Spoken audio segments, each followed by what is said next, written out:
Idris, watu wanakupongeza sana kwa uvumilivu, lakini pia bado nafasi uko nayo. Kama hujatuma message ama hujaandika ujumbe wote, nafasi bado uko nayo. Unaingia kwenye mitandao ya kijamii @BossTV, Facebook, Twitter na Instagram. Lakini pia kwa wale wapenzi wa simu ndogo, pia kuna nambari ambayo inapita hapo chini ya screen yako, unaweza ukachukua ukaniambia kitu chochote ukihitaji. Bado unahitaji kumpatia pongezi Idris, nafasi bado uko nayo. Mimi naitwa Kakaisa, hii inaitwa Hustle Bora ndani ya Boss TV. Story ni nyingi, story bado zimepamba moto, stories zinakuhusu wewe ambao unanitazama, hustle inakuhusu wewe ambao unanitazama. So kama utakuwa umekaa kwa kutulia, acha tuendelee kupiga story na Idris, lakini ni kitu njia moja pia kutaka kujifundisha na kwenda kusoma mengi zaidi. Tulikuwa tumefikia pale amesema kwamba kuna muda kulikuja mwanadada ambaye anahitaji kufundishwa kazi. So sijajua kama Idris yeye alimfundisha ama kuna mtu alimfundisha, lakini mimi sitaki nimuongelee sana, ama sitaki niongee sana kwa sababu Idris mwenyewe tuko naye na mwenyewe pia ataenda kutuelezea ilikuwaje, ikawaje mpaka sasa pale yuko ikoje. So endelea kutizama Boss TV, kipindi hewani ikiwa ni Hustle Bora,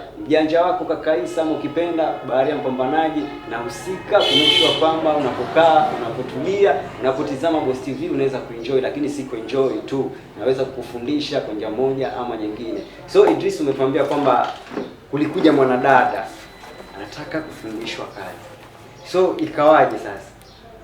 Msichana alikuja akatupata sisi kama vinyozi wa 5 hapo ndani. Alikuja akapata pia bosi wangu wako hapo. Alipata bosi wangu ananyoa mtoto. Alipata bosi wangu ananyoa mtoto. Msichana akasema pia ana ile ana clue ya kunyoa, ashashika mashine, yani uoga pia ana vile. Basi bosi wangu akamwambia ukosira nataka kujua kunyoa, akasema mimi nikosira nataka kujua kunyoa. Basi akampatia ile mashine aendelee kunyoa ule mtoto.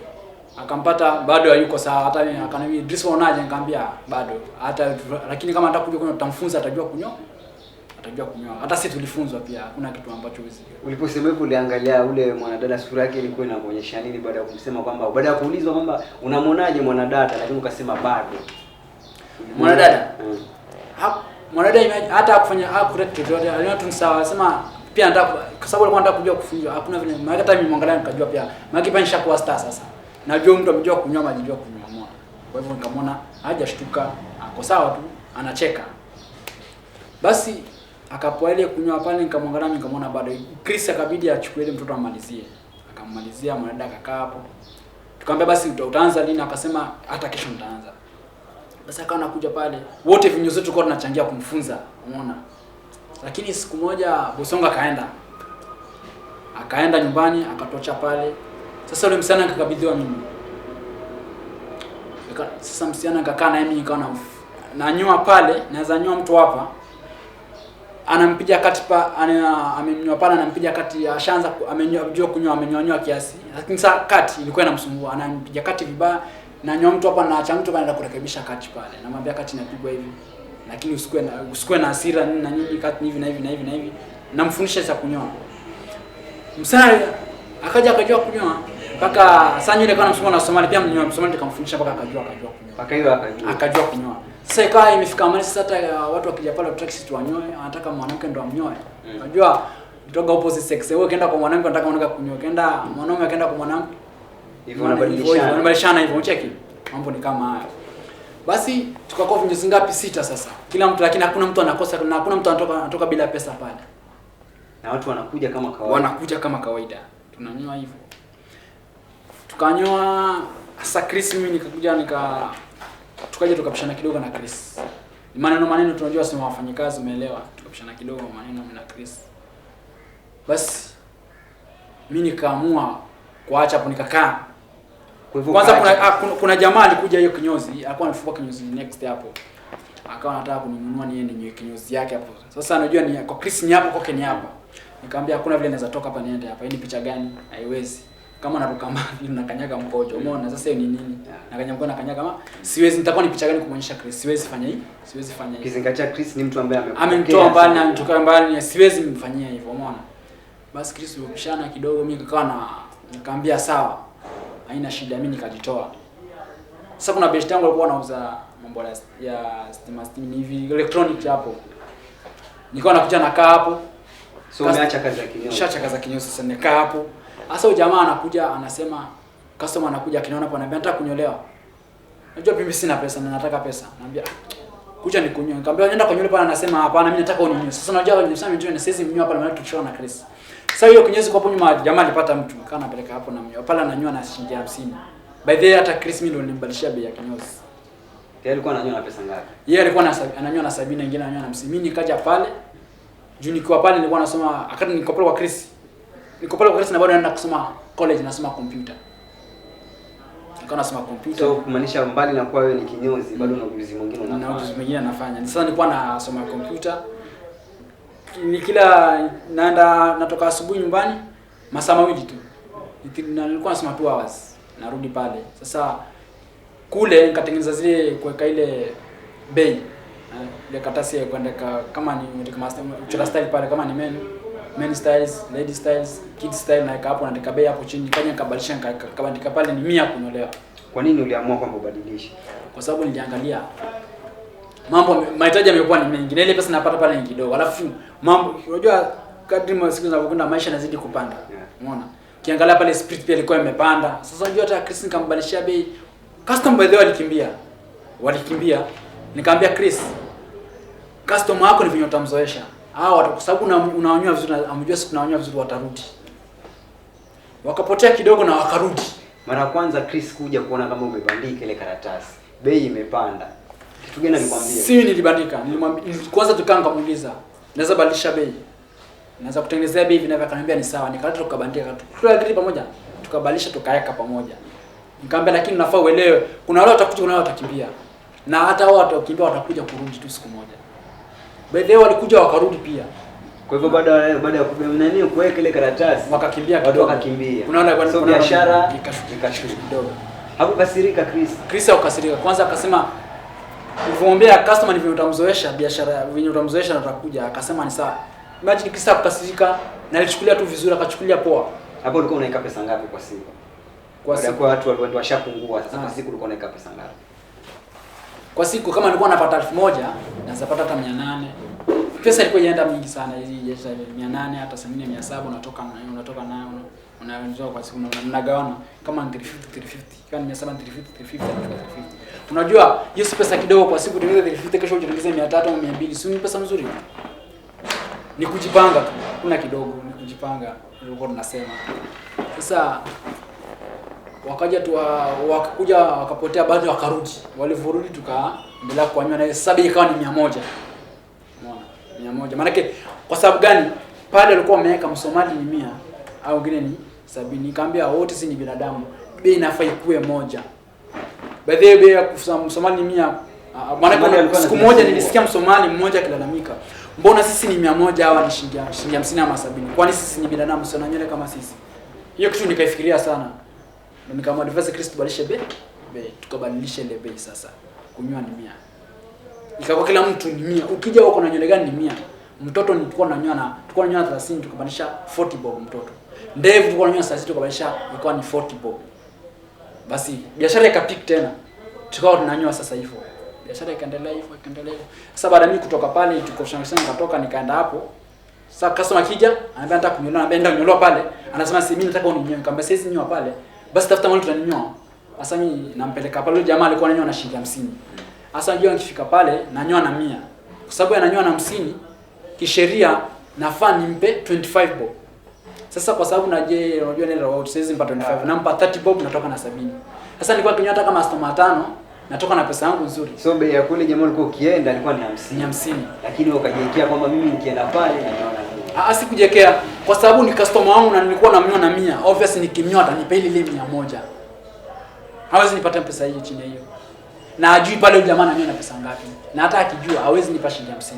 Sababu anajua bei yangu nanyoa na 100. Sasa nampa, baada ya kumpa 25 nampa 30 bob. Nachukua 70. Ikawa ni hivyo, system ni hivyo. Baadaye nilikuwa naishi tu hivyo. Nalipa nyumba na hivyo na bado naishi. Na bado sasa nilikuwa nakaa na bro wangu. Bro wangu. Twin brother, mimi na twin brother. Nilikuwa nakaa naye. Sababu ilikuwa bado ndo amemaliza form 4 na bado ana salon pia na haso mtaani, lakini nilikuwa nakaa naye sana. Alikuwa anapiga haso gani? Yeye bado alikuwa hajapata kazi, alikuwa anatafuta kazi. Maana tulikuwa nakaa na bro wangu. Bro wangu akaja akaondoka, tukaachwa sisi. Sasa mimi nilipojipanga tu, bro akaondoka, tukawa nakaa na bro wangu sasa. Tulikuwa nakaa naye. Sasa kaya pia naso anaasa kutafuta kazi, mimi nikija ni hivi, nafanya kama ni pesa naacha nini hivyo. Sasa tunaishi mimi na bro wangu hivyo sasa. Tukaishi hivyo. Sasa baadaye nikasema hii maisha acha, nikasikia nikamwambia jamaa nitafutie kazi ya kinyozi. Sasa huyu mwalimu wangu Abdalla sasa akaja akaniambia kuna mwanamke anatafuta kinyozi hapo Mtini Estate.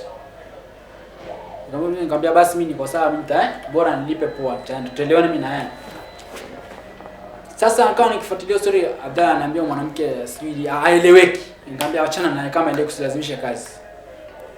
Huyo mwalimu wangu Abdalla akaja tena akanipigia simu akaniambia enda kwa Karish, acha Chris, kuna mwingine anaitwa Karish ako hapa kuna Soweto. Kuna mtu anatafuta kinyozi. Fika hapo nikampata Karish, nikamuuliza akaniambia mwanamke hivi na hivi. Jamaa akapigia mwanamke simu, mwanamke anataka kinyozi. Hiyo kinyozi kwa Kisumu ndogo, tunadhani Joseph amekuonyesha hiyo kinyozi. Nikaenda hapo mwanamke akanichukua hiyo siku akanikabidhi mashine, nikaanza kunyoa. By the way, unajua mali mkuja pa kigeni, unajua watu kuamini ni ngumu. Lazima biashara itakuwa chini. Unaona? Akanikamuza hapo unanyoa na ngapi? Akaniambia hapa na kisheria nafaa ninyoe na 100, kunyolewa na koshwa 100. Lakini mwenye alikuwa hapa alikuwa ananyoa watu hata na 30 bob. Hata sipati, maana yake alikuwa mlevi pia. Apate tu ile yake ananiomea. Kwa hivyo kutoka kwa kinyozi ya 100 ikabidi uende kwa kinyozi ambayo ilikuwa mle alikuwa anakaa pale ananyoa na 30. Kumaanisha kwamba itakuwa ni kama sasa kiupande wako umeshuka, kwa sababu kutoka kwa 100 mpaka kwa nanio kumaanisha kwamba utakuwa umeshuka. Lakini sasa kufika pale mimi niliendana na bei yangu ya 100 tu, sababu mimi sijazoea kuchukua pesa kidogo. Umeona? Nikaendelea na bei yangu kunyoa na 100. Customer watu wakanizoea na mpaka ile customer wangu alikuwa ananyoa kule kwa Chris. Wakanipigia simu wanakuja pale. Wanakuja na wanyoa pale. Sasa watu wakana Wasomali pale, unajua Kisumu ndogo Wasomali ni wengi. Wakaona mmoja akaja mmoja anaitwa Libani hapo. Anaitwa Libani Msomali. Ndio ni Mwanza hapo Kisumu ndogo kunyoa. Akaniletea client, customer wengi sana wa Somali. Unaona hisi ni kwa nini bado kutoka kwenda mahali kwingine lakini bado watu wanakufuata wakuhitaji kwamba wanahitaji service yako. Unaona hisi kuna nini sana kikubwa watu walikuwa wanakifuata kwako? Ni kwa sababu kitu cha kwanza ni venye utaongelesha customer wako. Kitu cha pili ni service yenye utampea kama utamnyoa smart. Unaona? Hiyo ni kitu inavutia customer. Unaona? Hizo ni vitu, hiyo ni kitu nzuri. Kwanza venye utaongelesha customer tu ni kitu nzuri sana. Na umfanyie vitu hata umnyoe smart. Kwanza kunyoa smart pia haisi kusahau. Nikakaa pale muda.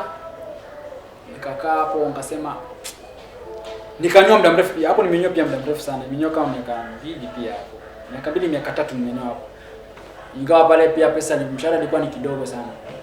Kiwa naambia mwenyewe nakuza mshahara tunazungushana. Mshahara wa Chris na huku wapi ulikuwa juu? Sasa kule tulikuwa hatugani nusu kwa nusu kwa sababu kazi yake, sababu pia yeye hanyoe na kila kitu yeye ananunua. Umeelewa? Sasa yeye akawa ananipatia pale, alikuwa ananipatanga 30%, nikamwambia hapana, akanipa 35%. Kutoka kwa 50% mpaka kwa 30%. Nikasema kwa sababu nina shida, acha nifanye kazi.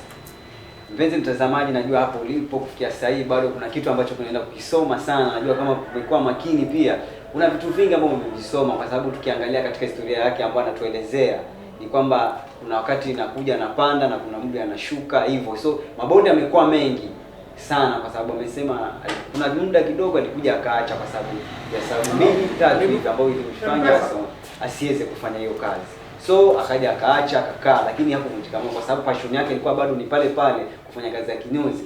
Bado aliamua kwamba afanye, na kulingana kauli yake yeye na wateja ilimfanya zidi kuwa karibu na kazi yake.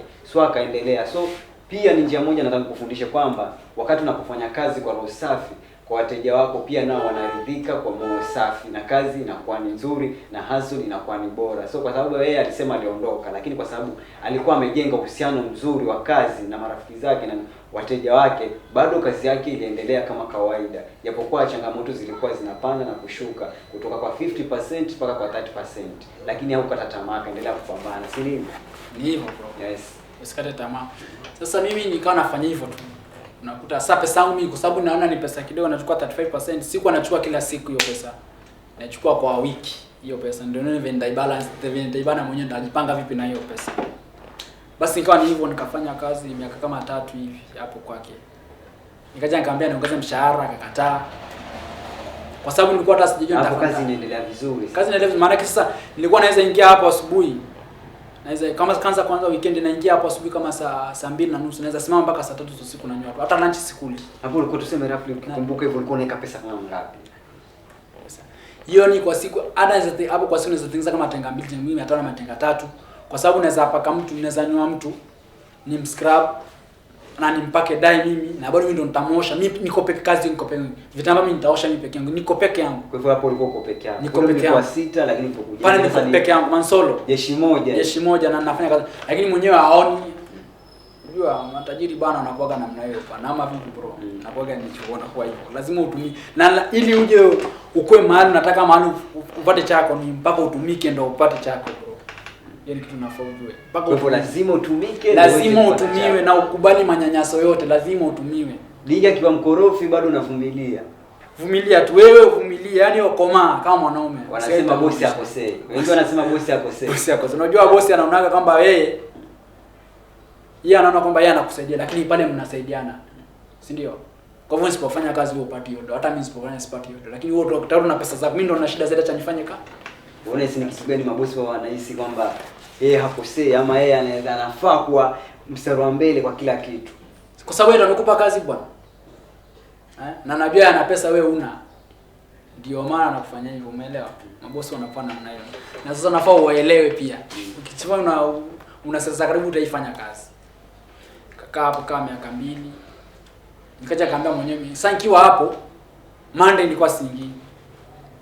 Monday shule nilikuwa nasoma computer, nilikuwa naenda hapo Migadini. Hapo bado ulikuwa uko shule. Nilikuwa nishamaliza. Sasa ule mwalimu alikuwa ananipigia simu ananiambia kuna wanafunzi hapo wako wengi nikamsaidia. Nilikuwa naenda na wafunze Monday na kula huko na huko. Haso zinakuwa mbili. Monday nilikuwa naambia mimi Monday tunaweza patikana, akaniambia ni sawa. Nikawa naenda kule na shikilia narudi. Pia narudi. Haukuwa unachoka sana. Bro, hata kama unachoka lazima utafute pesa. Pesa itoshi. Lazima utafute pesa bro. Hiyo ni kitu unafaa ujue.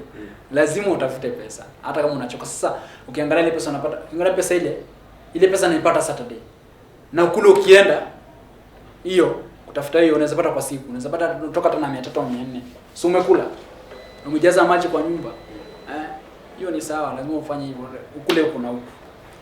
Kafanya hivyo mpaka nikaja nikamwambia mwenyewe sasa mimi mali nimefika. Bora nijiondoe tu. Wacha mimi nijiondoe. Umepata mali, nikamwambia mimi sijapata mali.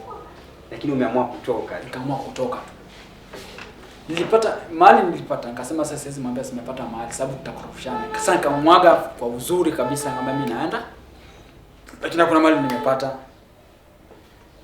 Akanambia sawa. Nilitokanga mchana, nikaenda na fungo yake. Akaniambia sasa utaniletea vitu, nikamwambia nitakuletea vitu. Vitu nikazifungia hapo. Siku moja nikaamua nikaenda. Kwa hivyo nataka kuuliza, kwa hivyo unamaanisha wakati walipo unafanya kazi hata mdosi wawe mkorofi vipi, lakini ukitaka kuondoka tengeneza mazingira kuwa umwache kwa uzuri, usimwache kwa ubaya. Lakini huyu sasa ni mkorofi. Maana yake kesho ujue utamhitaji, unaelewa? Usiwe korofisha mali. Usiwe haribu mali. Najua hiyo ni njia moja pia amekufundisha kwamba mahali popote ambapo unafanya kazi, hata ijalishi mazingira yawe vipi, yawe mazuri yawe mabaya, wakati unapoamua kwamba hii inafaa kuenda mahali kwingine ama nafaa kujiondoa kwa sababu ambazo utakuwa unazijua mwenyewe, ni vizuri ukiondoka ukiacha mazingira bado ni mazuri.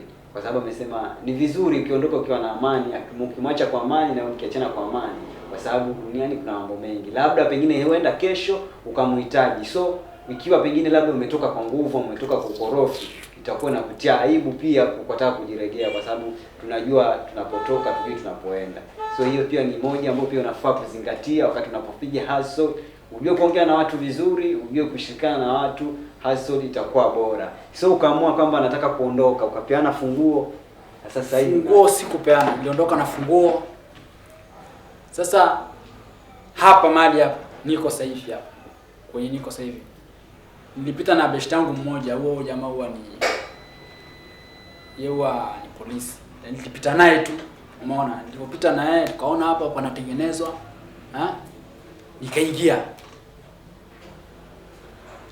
Nikaingia hapo ndani. Sasa yule best yangu akaniambia kinyozi ni smart. Na wewe sasa hivi uko hivi, nikamwambia mimi niko mtaani. Akanambia madam, huyu jamani kinyozi smart. Akanambia nitajuaje? Nikamwambia madam, kuja kamosha picha hizo na nyoa, nikamosha vile nanyoa smart. Akasema kidogo, akaongea akasema kweli ananyoa smart, acha namba zako. Nikaacha namba zangu.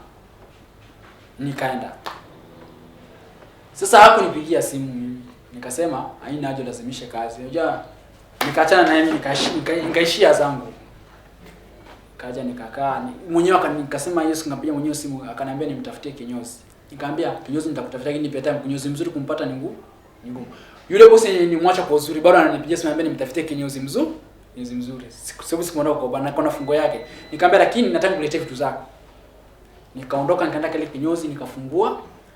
Ilikuwa kuna ofa, nikamtolea ofa yake, mashine zake, nikabeba hita, nikabeba kila kitu yake, nikabeba ile muhimu, nikampelekea kwa, nikakabidhi na funguo zake, kila kitu yake. Nikampatia, nikachana roho safi, mimi nikaondoka.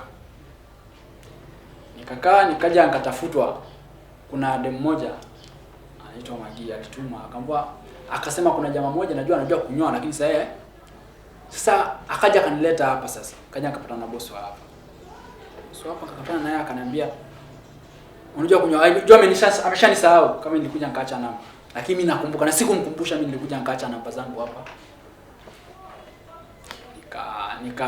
Nikaongea naye, tukaelewana. Nikamwambia nitakuja. Kesho yake mimi nikaingia job. Mpaka sasa hivi nikakuja. Nilipokuja sasa akaita msichana mmoja. Akanipa interview na yeye. Akaniambia nimnyoe style. Kwanza aliponiita interview mimi nikacheka. Kwa sababu ni kazi ambayo unaelewa. Unaweza mbona unacheka? Nikamwambia siko baya. Maana yake ni kazi niona hii kingine simple sana nipatia. Nikamnyoa. Kama nimemnyoa smart, nikamwambia lakini naona nimemnyoa baile. Unajua utanitana, akaniambia umemnyoa smart sana. Sasa nikamwonyesha picha zote zile nimenyoa, akaniambia akaona na sister yake, akamwambia amenyoa ako sawa jamaa ananyoa smart. Mpaka sasa niko job. Mpaka sasa niko job. Sasa nanyoa naye, nafanya kazi naye vizuri. Nashukuru ananilipa vizuri. Hata sasa hivi malengo yangu ni kwa sasa nikitoka hapa nakuwa na kwangu sasa hivi. Na kama niko sasa hivi tayari nishanunua hata mashine zangu nini. Hata nikitoka hapa najipanga kivyangu. Nataka kidogo nikuchangamshe kidogo. Unataka kufungua kinyozi yako. Kwa yule ambaye ananitazama sasa hivi, mtu anahitaji kufungua kinyozi. Anahitaji kuzingatia vitu gani na gani ndio afungue kinyozi? Kitu ya kwanza, ukubali kutumika. Ukubali kutumika ndio uwe na kwako. Kitu ya pili, kunyoa si kunyoa tu, eti kunyoa tu unanyoa tu. Wewe kama ni kinyozi si kunyoa tu unanyoa speed. Kunyoa unachukua time yako kunyoa. Na umnyoe customer. Asikia amenyolewa kweli, umemnyoa smart yeye mwenyewe, asikia ameridhika amenyolewa smart. Kingine ni confidence. Na kwenye mnafanya kazi kwenye unatoka, usiwe kwa sana na mtu. Kama mimi mpaka sasa hivi kwenye nilikuwa nanyoa kwa Chris, sasa hivi kienda sasa hivi kimpata ako na watu wengi. Na ingia nanyoa, na kama nimenyoa 1000 natoka na 500 yangu na ninamwacha na 500 yake. Kitambo tulikuwa tunatumia kijembe kunyoa razor blade. Lakini sasa hivi watu wanatumia mashine. Uzuri wa kutumia mashine na kijembe ni nini? Unajua mimi kusema kweli mimi kijembe alikuwa anatumia na kichana, si ndio? Na kijembe na kichana na style. Ile ni unajua kuna mambo siku hizi, kuna mambo ya analog na mambo digital. Ile ilikuwa ni analog. Sasa hivi mambo ni digital, si ndio? Kwa hivyo sasa wanaenda na mambo na digital. Umeelewa? Mambo ni analog imeisha. Sasa hivi mambo na digital. Lakini sasa mtu akija hapa akisema namnyoa kipara, natumia kijembe tu namnyoa kipara. Kunyoa na kipara na kijembe najua ananyoa vizuri sana. Hata kati na pia na kijembe. Hizo sinajua. Bei ya mashine na jembe iko tofauti. Hapana. Bei ni moja tu. Sababu nanyoa ni nywele tu. Hata sasa kuja na nywele kubwa size hii, bado nitakunyoa na bei yangu ile tu kidogo. Ile kama ni 200 nitakunyoa na 200 tu. Hata nywele iko kubwa vipi? Ikiwa ndogo hivyo pia napasa. Kwa hivyo kuna advantage na disadvantage kwangu. Si ndio? Kwa hiyo naweza pata nywele kubwa na nikanyoa ile bei. Nywele kubwa nitakunyoa ile pesa kama ni 100. Kwa hiyo kidogo pia nitakunyoa na hiyo pesa. Hakuna eti itapungua sababu nywele yako ndogo. Hapana. Kuna mtu sahihi yeye ana ujuzi wa kunyoa. Lakini hajapata vile vitu ambavyo vinahitajika ili kukaa ili aweze kufungua kitu yake. Lakini yeye anajua kunyoa. Mtu kama huyu unaweza mwambiaje? Sasa sisi lazima uwezi hakuna siku wetu utaamka ati uamke siku moja tu sema eti nataka nikuwe na kwangu. Mpaka ndio nikakombea nimeruka ile point. Lazima utumike. Lazima ufanyie mtu kazi. Hata sasa hivi mahali huyu mwenye anafanya kwake. Lazima alifanyia mtu kazi ndo akapata capital, akatafuta biashara yake akafungua ya kwake. Umeelewa? Lazima alianza. Lazima pia na historia yake ya maisha venye alianza. Lazima utumike ndo ufungue kazi yako. Hiyo ni lazima ujue. Labda kama kwani umezaliwa kupata pesa hii, utachukua pesa ndio ukafungue kazi yako. Lakini kama kwani hakuna, lazima uhustle ndio upate yako. Changamoto ni nyingi kwa kila kazi. Ikiwapo nilikuwa umenitajia baadhi, umenitajia hapo nyuma. Lakini tunajua kwamba wewe pia kuna changamoto ambazo unazipitia, ikiwa hizi zile ambazo umenitajia ni baadhi ya tu zile changamoto unaniambia. Changamoto gani ambazo wewe sana ukiwa kwenye mazingira ya kazi zinakusumbua sana? Kama sasa mtu utamnyoa. Si ndio? Unajua kuna yule utamnyoa. Mwingine kuna mle mtu atakuja amelewa na anataka umnyoe, unakuja. Mara amelala mbele ya kichwa hivi, ameenda hivi. Sasa ukiwa na hasira, utanyoa yule mtu. Umeelewa? Alafu pili utamwingine atakwambia mimi sitaki kati ya mashine, nataka kati ya kijembe. Sasa kama hujui pia na kijembe, unajua ule mtu utamnyoa vile anataka na ataridhika. Umeelewa? Mtu mwingine atakuja atakwambia nataka uninyoe ndevu. Basi labda ndevu ni 100. Akwambia hii kidogo tu. Sasa unashindwa kama ni kidogo na nyoa yani. Na wewe unajua sasa hizo, na kuna mwingine atakuja hapa atakwambia utamnyoa. Hajalewa hajafanya, lakini unamnyoa. Umeshaanza tu hapa, ashasonga kwa kioo kabisa hivi anajiangalia hivi. Anashinda kikusumbua. Mwingine unamnyoa ako hivi. Hiyo ni challenge ya kunyoa, lazima ujue. Sasa ni wewe tu ujue kudili na client.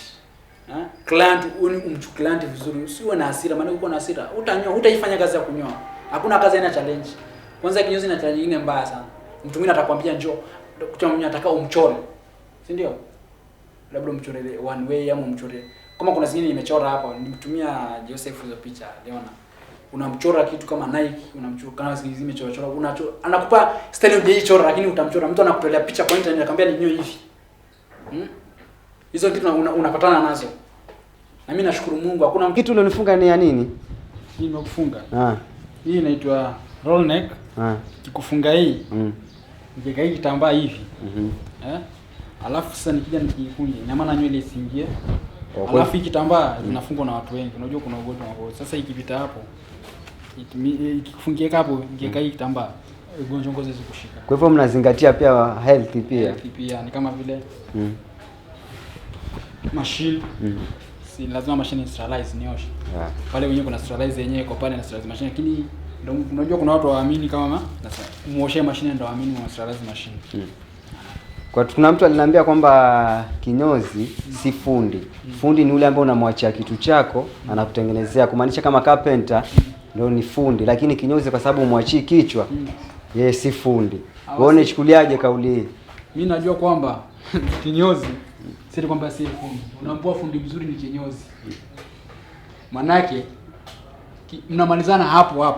Kama sasa hivi tunamalizana hapo, unanipa cash unaondoka, mimi na kuacha unaenda. Lakini carpenter ukitapelekea kitandaka kutengenezea atakana hata miaka 2 akikuzungusha bado.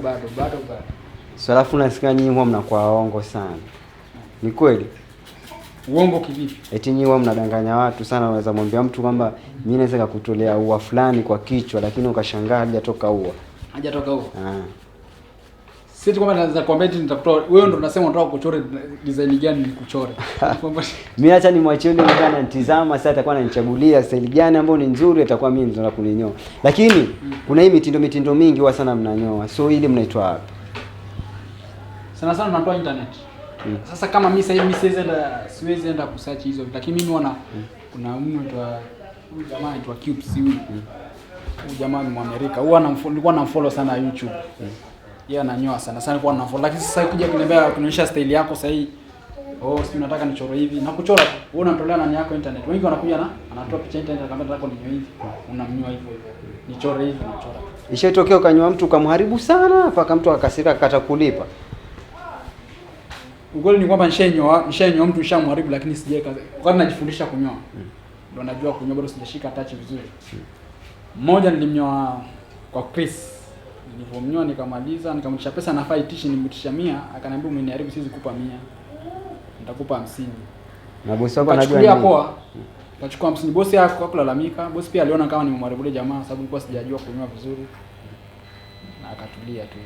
So kwa ajili ya yule mtazamaji yule, kuna yule kijana labda pale amekata tamaa, anaona kwamba hustle hizi kazi za mikono wakati mwingine hazilipi. Wewe unaweza mwambiaje? hakuna kazi nzuri kama ujuzi. Ujuzi hauzeeki. Sasa hivi hata niende Nairobi siwezi lala njaa. Sababu nitaweza ingia kinyozi sasa ya mtu. Ananyoa hapo. Na mimi nataka kunyolewa, si ndio? Nikapata na nimeenda Nairobi sina mtoto simjui nini na nini na sijui nataka kunyolewa hapo, nikapata rush hapo kwa hiyo kinyozi. Mwambie bro naweza kutolea jam. Na kwa peke yake akaniambia mnitolee. Naweza kutolea jam na akaona nanyoa smart, akaniuliza unafanya kazi gani? Nimwambia kuna kazi nafanya. Nimepata kazi hapo. Bro naweza kuja kwa sheria hapa, naweza shikilia. Nimeshapata kazi hiyo. Kwa hivyo hakuna kazi nzuri kama ujuzi. Ujuzi ni mzuri sana. Inakupeleka mbali. Mimi sijui kunyoa lakini nataka kujifundisha kunyoa. Unachukua watu unaweza kufundisha mtu akajua kunyoa? Kwanza siwezi chukua mtu kama hajaniambia anataka kujua kunyoa. Maana yake kama nitakuwa na force. Unajua mtu akisema anataka kujua yeye mwenyewe, unajua huyu mtu akontreza anataka kujua kitu. Kwa hivyo ukimfundisha atashika haraka na atajua kunyoa. Sasa kama wewe utasema unataka kujua kunyoa, sawa kujua kunyoa. Na kufundisha for free na kufundisha kunyoa. Hata sikulipishi chochote. Maana kama kuna demo nilifundisha, kama nilivyokuambia demo kuna demo nilifundisha. Hakulipa chochote. Mimi nilifundishwa na sikulipa chochote kwa mwenyewe nilifundisha. Kunyoa kunaweza chukua muda gani? Mtu ajue kwamba mimi najua kunyoa. Kunachukua muda gani? Yategemea na akili yako sasa wewe mwenyewe. Mingi kuangalia tukiwa unanyoa ndio tunakwambia umeiva ama hujaiva. Sasa wewe mwenyewe akili yako kushika. Ni akili yako kushika. Nataka kwa shabu. Sawa kuna wale wanasomea, sisi tunasomea mtini wa mtaani tu. Lakini unapata yule wa kusomea. Sisi tunasema naongea amba wewe wa kusomea unakuta hayuko sawa kuliko yule imefundishwa mtaani. Kama tu gereza na nini makanika wale wa mtaani ako sawa kuliko hata wala amesomea. Wewe umeniambia ulisomea ama ni kitu ulijifundisha tu mwenyewe polepole? Hii pia ilikuwa kama kwa damu yangu, nataka kujua pia kunyoa, mwelewa. Mimi nilifundishwa tu mtaani. Kwa hivyo hujaingia class labda ukakaa ukafundishwa unafaa kushika wembe hivi, unafaa kushika mashini hivi? Sijaingia class. Mimi nilikuwa naangalia tu jamaa ananyoa, kajua na akaniambia mashini inashikwa hivi. Kwanza ukianza kunyoa unafunga mtu kitambaa, unaosha mashine. Kwa hiyo inaitwa kusalazi mashine, unaosha mashine. Usiwenywa mtu kama hujaosha mashine, sababu usipoosha mashine unatongini unakuja nini? Unanyoa mtu anatoka na vipele ama anatoka zile miba nini kwenye kichwa. Sasa lazima yeye anaanza kunifundisha hivyo. Kwanza anaanza na usafi. Ni make sure ni kusafi, na ndio maana sasa mlijia mpata panda ni pasafi. Kwa nini mtu aache kinyozi chengine aje kwako? Kitu gani tofauti kwenye kinyozi chako ambacho kwa kinyozi vingine haizi pata? Kama nilivyokuambia, customer kama ni wako ushamnyoa na ukaridhika umemnyoa vizuri, atarudi tu hata aende wapi. Lakini ukuta kuna wale unajua pia customer mwingine atakuja mgeni. Yategemea vile unakaribisha customer. Wewe unamchukua vizuri. Service yako pia inamleta customer kwako. Kwa hiyo ndio kitu ambayo unaweza ukajivunia. Hiyo ni siri, hiyo nafaa kuwa nayo. Kuongea na customer vizuri na umnyoe smart. Service yako pia inamleta kama huyu nimenyoa hapa sasa hivi. Ameniambia atarudi next time, asema iko sawa. Kufikia sasa unaweza jivunia nini kwenye kazi yako ya kunyoa? Naweza jivunia kwa sababu nilikuwa niko chini sijui na sasa hivi ninajua. Na sasa hii kazi mimi sasa hivi nimekuja nikaona hii kazi. Nalea familia yangu na mtoto wangu. Hata bibi yangu na mtoto wangu wako hapa. Nalea kupitia hii kazi yangu. Na nilipa nyumba, nakula na navaa na nilipa nyumba na naendesha vizuri tu. Kwa hivyo ni kazi nzuri na kutoa mbali pia. Ni watu unajua vijana siku hizi wanadharau kazi. Wanachagua kazi. Mara kwanza ningewashauri tu wasichague kazi. Kazi ni kazi. Wapige kazi tu. Wapige kazi. Muhimu ni hela ama muhimu tu bora usikae tu idol? Muhimu ni hela. Wewe tafuta hela. Ndio nimekwambia hakuna wazungu wanakuambia nothing is coming in a silver plate, si ndio? Hakuna kitu kinakuja kwa urahisi, si ndio? Mpaka mpaka utumike. Mpaka bro utumike, nilikwambia mpaka utumike. Mara kwanza bibi yako kujua unafanya kazi ya kinyozi. Alikwambiaje? Kwanza nilimnyoa. Ulimnyoa? Nilimnyoa. Nilimnyoa. Kwanza nilimnyoa. Kwanza bibi yangu nilimtongoza kati na mnyoa. Na ndo nikampata huko. Alipenda kwanza, alifurahia sana kuona alikuwa anasema alikuwa anapenda kuja kazi yangu, anasema anapenda niko serious na kazi zangu na nyoa, kama niko serious na anga, lakini alifurahia tu hivyo. Kunipata mimi Facebook niko najiita kama Kabaisa Mwepesi. Utanipata hapo. Na kitu na kunyoa nimenyoa tu, nimepost, nimeandika hapo. Mpaka namba yangu ya simu iko hapo, ukitaka kunipata unanipigia na kuelekeza kwenye niko. Lakini wale wanaishi Magongo kunipata wanajua Kona Soweto. Ukifika Magongo Kona Soweto, ukifika hapo kama unaenda Kumaweo, unaona bana wana full butcher na hapo kwa wanauza samaki. opposite mkono left utapata kuna ghorofa ya hakika mpya iko hapo. Niko hapo chini. Kinyozi inaitwa Dekipaka Cut. Kinyozi, lakini pia mazingira yake ni mazuri sana, kwa sababu unavyoona ukiangalia hivyo mwenyewe bila shaka hauna sababu ya kukosa kuja hapa. Mazingira ni mazuri. Kija pia unazingatiwa vizuri. Umesema mbali na kunyoa, kitu gani ambacho kingine unafanya? Mimi mbali na kunyoa, mimi mwenyewe naweza kunyoa, nikakuosha, nikafanyia scrubbing, na pia kuna facial naweza kufanyia, lakini kuna wasichana hapa wa kuosha. Kama wako mimi ndo nafanya hizo, lakini mimi kazi yangu ni kunyoa. Kama wako mimi nazifanyia. Kama wako mimi nakunyoa, wao wanakuosha, wanakumassage, wanakufanyia scrubbing. Pia kuna manicure, pedicure wanafanya. Hizo zote ziko. Hizo vitu zote umejuaje? Hizo vitu zote mimi baadaye nimekuja kama mali nilikuwa mwanzo nilikuwa kuna place inaitwa mdogo, mimi nilikuwa naosha, nikupaka dye, nikunyoe, nikupaka ile nikuoshe, na pia scrub nilikuwa ninafanya mimi mwenyewe. Lakini sasa zingine kama hizo manicure, pedicure hapa nimekuja kujua tu hapa. Fashion nilikuwa sifanye, nimekuja kujua hapa. Na sijafundishwa, nimejua tu kwa kuona na macho na nikajua kufanya. Say shukrani sana kwa ambaye umechukua muda wako ukitokea mwanzo hadi sasa tunaenda kutamatisha. Muda wangu sasa nataka kukusanya jamvi langu kwa upole. Nikuache ukiendelea kutazama Boss TV vipindi kibao ambavyo tutakuwa tunakujia, lakini muda wangu kidogo umekuwa mchoyo. Maana story bado nilikuwa najisikia tuendelee kuongea mengi, lakini najua kwa yale machache ama mengi tumeweza kuongea. Najua wewe ulikuwa umetizama, umeweza kusoma vitu kadhaa, lakini nataka nikwambie kwamba tuendelee kupambana, tuendelee kupiga hustle. Hii hustle kwa bora, to make sure kwamba tunajitolea. Kuna baadhi ya vitu ambavyo amekutajia kwamba confidence ikiwa mmoja wao wa vile vitu ambavyo unataka kuwa navyo wakati unaamua kwamba nafaa kufanya kitu. Ukiwa na upendo wa kile kitu ambacho unakifanya, ukiendelea kumuomba Mungu, basi Mungu naye hatakosa kukupatia riziki yako. Kama kawaida mimi nimekuwa baharia kaka Isa. Ukipenda unaweza ukaniita mjanja. Nilikuwa sijui kitu, lakini nashukuru pia nimekuja, nimeelewa, nimependeza sasa hivi na kuachia wewe mambo mengine. So tuendelee kupiga story katika mitandao ya kijamii @Boss TV, Facebook, Twitter na Instagram. Lakini pia ukihitaji kuongea na mimi unitafuta kama kaka Isa mahali popote, Facebook, Twitter na Instagram. Hapo ndo mahali ambapo tunaweza kuongea. Mimi nimekwambia leo nimekuwa maeneo ya Magongo, lakini kama unahitaji kwamba siku nyingine pia nitokee katika mtaa wako, njia ni rahisi. Nimekupatia hizo social media handles zote ambazo hizo hapo ndo mahali tunaweza tukaongea. Ukihisi kwamba hustle unaoifanya ni kitu kizuri na unahitaji kwamba kwa yule ambaye anakuwa anakutizama pia naye asome njia moja ama nyingine, njia ni rahisi. Unaingia kwenye mitandao ya kijamii, unaongea na mimi bila shaka nitakuwa nakuja hapo, tunaongea mengi zaidi. So ni muda wangu pia sasa nikusanye jamvi langu la hustle bora. Najua mambo ni mengi, lakini pia itabidi pia mimi nijitoe kidogo, nikuache ukiendelea kutizama vipindi vingine. Lakini nataka kukuambia kwamba tuendelee kupiga hustle, tuendelee kupambana, mwisho wa siku hustle itakuwa bora. So mimi acha nijitoe, nakwambia bye bye, tupatane tena siku nyingine majaliwa yake Maulana. Bye bye. Yes, tuko na mmoja ambaye wewe huwa mahali kwake ambaye ana make sure kwamba akijisikia kwamba anahitaji kunyolewa, mahali kwake anapokuja ni hapa, na kinyozi wake anayemnyoa ni Idris. Lakini tukaona itakuwa fresh zaidi, ambao akituelezea Idris ni mtu aina gani na yukoje, mbali na kwa yeye ni anamnyoa, lakini Idris yukoje? Inakuwaje bro? Inakuwa poa. Huyu jamaa anatunyoa vizuri.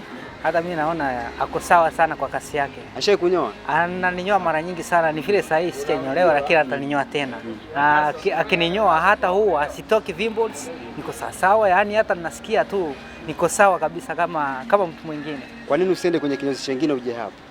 Mimi nampenda yeye kwa sababu mkono wake ni mzuri kwa kunyoa, na vile chinzi ananyoa akona standard ile ya kunyoa. Yeye mwenyewe ni kama alienda shuleni ya kunyoa. Ndio maana.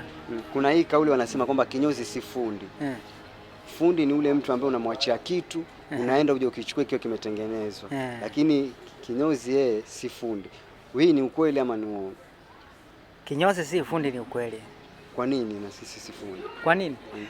Yeye, unajua mafundi wengi ni wajanja. Kinyozi ni kunyoa hapo kwa hapo, mnamalizana hapo kwa hapo. Sasa fundi mzuri ni ule ambaye anakupatia, unaenda hapo na kushughulikia hapo, ama ni ule unamwachia kitu? Fundi mzuri ni yule anakushughulikia hapo kama huyu kinyozi. Kwa hivyo kinyozi ni fundi ama si fundi? Kinyozi ni fundi, lakini sasa yeye ni kukumalizana, yani ni kumalizana hapo kwa hapo.